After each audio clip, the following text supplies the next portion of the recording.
Part 5. Factor behind the most successful men in history. The quality that opens doors, that earns loyalty, that multiplies influence.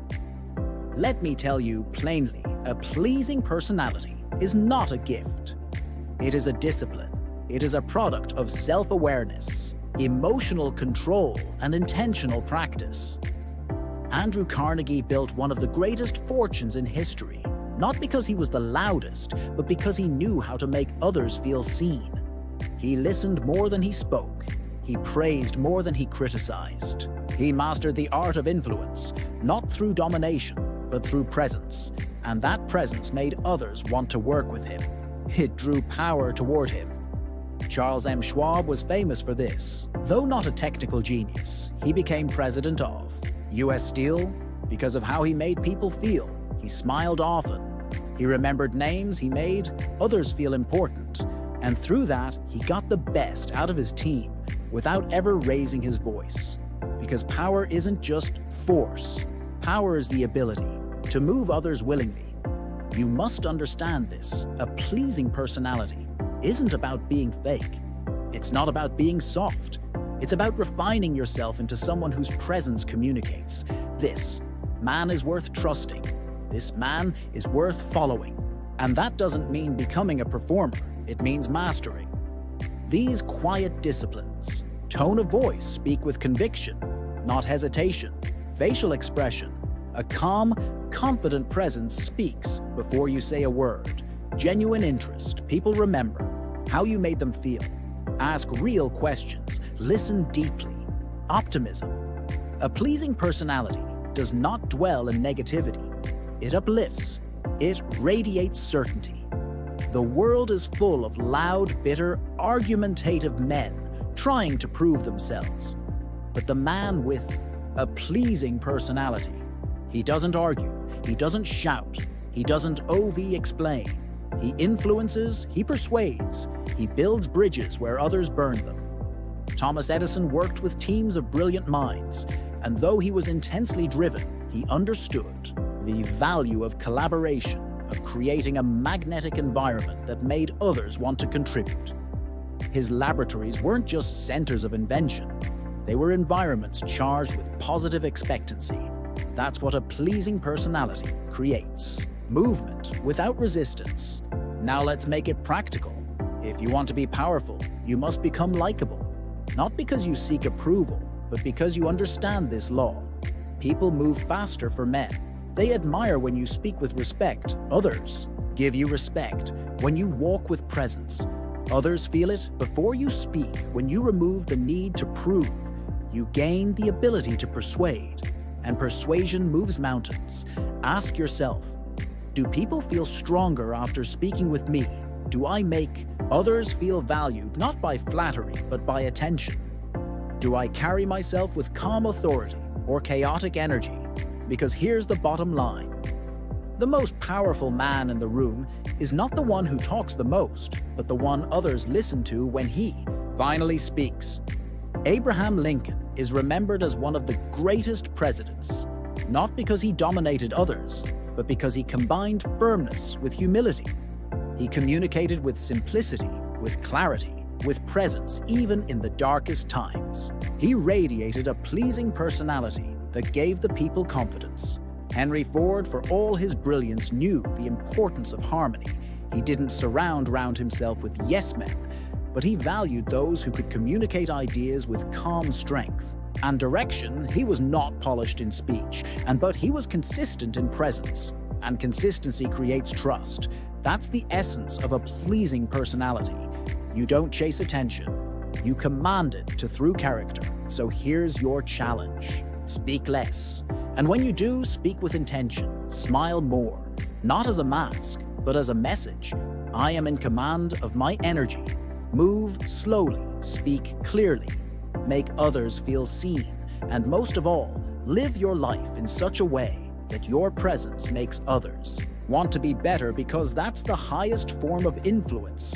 The man who uplifts everyone around him without effort, simply by being who he is. Repeat this daily.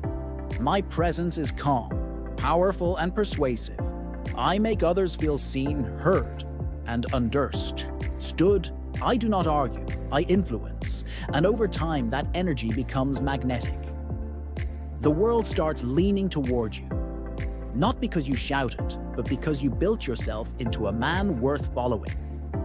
There is a law, one so powerful, so consistent that those who live by it are destined to rise, and those who violate it are sentenced to mediocrity. It is not written in stone. It is not taught in schools. It is rarely mentioned in conversations about success. And yet, every successful man I've ever known obeyed this law like it was scripture. It is the law of increasing returns. The man who does more than he is paid for will soon be paid for more than he does. Let that echo. Because it is not a motivational phrase, and it is an economic truth, a spiritual truth, a universal truth. The average man says, I'll give more when I get more. But the builder, the man who commands his life, says, I'll give more now and let the rewards find me later. And they always do. Look at Andrew Carnegie. He began as a poor boy in a telegraph office. He wasn't asked to learn how to read and write Morse code fluently. He wasn't required to memorize rail routes, but he did. He went beyond the role, beyond the instruction, beyond the bare minimum. And what happened? The people in power noticed, not instantly, but inevitably. And from that small post, he rose to become one of the richest men in the world. How he gave value first, without asking, without keeping score.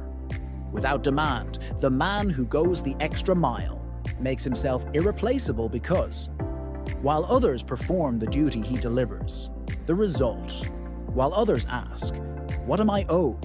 He asks, what else can I give you? Must understand, life does not pay you based on the clock. It pays you based on value. Your time means nothing if it produces little but your effort, your initiative, your refusal to cut corners or wait for reward that makes you unstoppable. Thomas Edison knew this well. His work ethic was legendary. Thousands of failed experiments, sleepless nights, years of obsessive experimentation. He didn't demand guarantees. He gave everything first, and only after results were produced, the world handed him its rewards. Now let me ask you, are you doing the minimum? Are you only rising when someone's watching? Are you only moving when it's convenient? Because the universe keeps score. Not of your hours, but of your initiative. The world might not reward you immediately, but it will eventually and far beyond what you expect if you make this a habit. Start where you are. If you work a job, stop asking what your role is. Start asking what your standard is. If you're building a business, stop asking what clients will pay for. Start asking what would blow them away. If you're building a skill, don't just check the box. Stay longer, push deeper, stretch further. Because every time you exceed the expectation, every time you cross the invisible line of enough and keep going, you separate yourself from the pack. You become unforgettable. You become trusted. You become indispensable. Let me remind you, Charles M. Schwab wasn't promoted for doing his job. He was promoted because he multiplied value. He encouraged others. He pushed teams. He asked what else could be done. He went above not for attention, but because it was who he was. That's what you must become, the man who gives more than is asked, more than is expected, more than is required. And the key, do it when no one sees it. Do it when no one claps. Do it until it's your identity. Because that identity becomes a magnet for opportunity. Henry Ford built an empire, not just because of what he knew, but because he demanded more from himself and from others. Faster production, smarter engineering, better value for the customer. He always asked, how can we give more? And as a result, he received more than any man in his field. But remember, it started small. Every great leap begins with invisible effort. So begin today. Ask yourself, where am I meeting the minimum? Where can I exceed the standard? Where can I act, not like an employee, not like a worker, but like an owner? And once you find that answer, you'll feel resistance. Others will mock you. They'll say you're working too hard, caring too much, doing too much for nothing, but the rewards of going the extra mile are never immediate. They are delayed, come but multiplied. They come in the form of respect, of trust, of opportunity, of leadership, and eventually of wealth. Say this daily: I do not ask what I'm owed. I ask what I can give. I exceed expectations. As a way of life, I am the man who goes the extra mile, because that's where greatness begins. And let those words take root, because the man who lives by them, he never stays at the bottom for long. Let me tell you something you already know, but may not have accepted. Watching this once is not enough. You cannot rewire your entire system in a single sitting. You cannot kill a decade of fear with one round of motivation. You cannot erase the old programming with inspiration alone, because your subconscious mind does not respond to one-time information. It responds to repetition, to imprint a new belief. You must burn it in again and again until it becomes more familiar than your doubts. So let this truth echo through your mind. Repetition is the language of the subconscious, and the strongest loop always wins. If your old loop is "I'm not good enough," it will dominate until a stronger one replaces it. If the dominant signal in your life is hesitation, that will become your identity. But if you feed your mind day after day with power, with certainty, with a voice that reminds you of who you really are, then the old voice loses volume, not by force, but by frequency. That's why autosuggestion is not optional. It is the method, the tool, the mechanism by which you reprogram who you are at the core. And how does it work? You play this again, you speak the lines aloud. Not casually, but with energy. You memorize the phrase that struck you. You repeat them in your mind. When resistance rises, you let this message become your mental software. You don't listen for entertainment. You listen for identity installation, because you're not just here to feel better. You're here to become unrecognizable. Let me show you something close. Your eyes and say this to yourself: I am not afraid. I act without hesitation. I am focused. I am certain. I am becoming who I was meant to be. Feel what happens in your body when you say those words. Do you feel it shift? That's not imagination. That's neural reinforcement. That's your identity being updated in real time. Now multiply that by 90 days. You say it once. It's a spark. You say it every morning for 90 days. It's a circuit. And you speak it until it becomes your baseline, until the words don't just sound strong. They are your voice, because here's the law. What you feed forms you. What you repeat becomes you. So don't let this message fade. Don't treat it like a video. Treat it like a ritual. Build your morning around it. Make it part of your environment. And if someone asks why you keep playing the same message again and again, tell them this: because I'm not here to be entertained. I'm here to be rebuilt. Your mind is programmable, always has been. The only question is who's writing the code. From this moment forward, you are. So play this again. Speak the words with fire. Walk into your day with certainty, because every time you repeat power, you weaken fear. And now let's close this chapter. The only way a man committed to transformation. Should you've listened, you've absorbed truth after truth, not theories but tools. But now comes the most important part. You walk.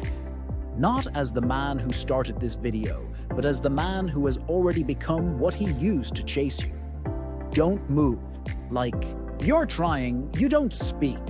Like you're hoping, you walk. Like it's done. That's the posture of a man with power. Not because he knows everything, but because he knows himself. So, from this moment forward, you move differently. You walk into the gym.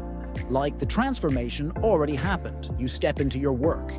Like the breakthrough already came. You make decisions like success is already unfolding behind the scenes. Because guess what? It is. Everything is working in your favor, but only if you act like it.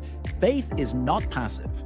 Faith moves, faith builds, faith walks. Like the outcome is certain, and that's not delusion, that's identity, that's alignment. So before this video ends, before you step back into the world, I want you to say this. With power, out loud spine, tall chest, forward. I am not afraid. I act without hesitation. Everything is working in my favor, and I move like it now. Say it again, slower, and mean it. I am not afraid. I act without hesitation. Everything is working in my favor, and I move like it. That is your identity script. Now you don't need validation. You don't need applause. You don't need anyone to understand the fire that's burning in your chest. You just need to keep going, because the world rewards the man who moves with certainty, not knowing, not explanation. Certainty, you don't have to explain your decisions to people who haven't earned the right to hear them. You don't need permission to rise. You don't need a green light to act. You are the green light. You're not waiting for a breakthrough. You are the breakthrough, and every action you take from this moment forward, it must reflect that move. Like the man who already has what he came for. Speak like someone whose voice creates the result. Wake up tomorrow like momentum is waiting for you, because it is. The universe responds to certainty. Life bends to belief. And the version of you who used to hesitate, he doesn't exist anymore. Because now you walk like it's done. Let them wonder what changed. Let them feel the shift when you walk into a room. Let them sense the silence in your presence. The kind of silence that doesn't come from not knowing, but from knowing too much. To waste words, you've done the mental work. Now walk it out every room you enter, every action you take, every plan you make. Make it from the man who already is. And if you ever forget, you come back to this video, you press play again, and you remember who you really are. This isn't just a motivational message. This is a mental installation. And you don't install it. Once you live it, you rehearse it, you become it.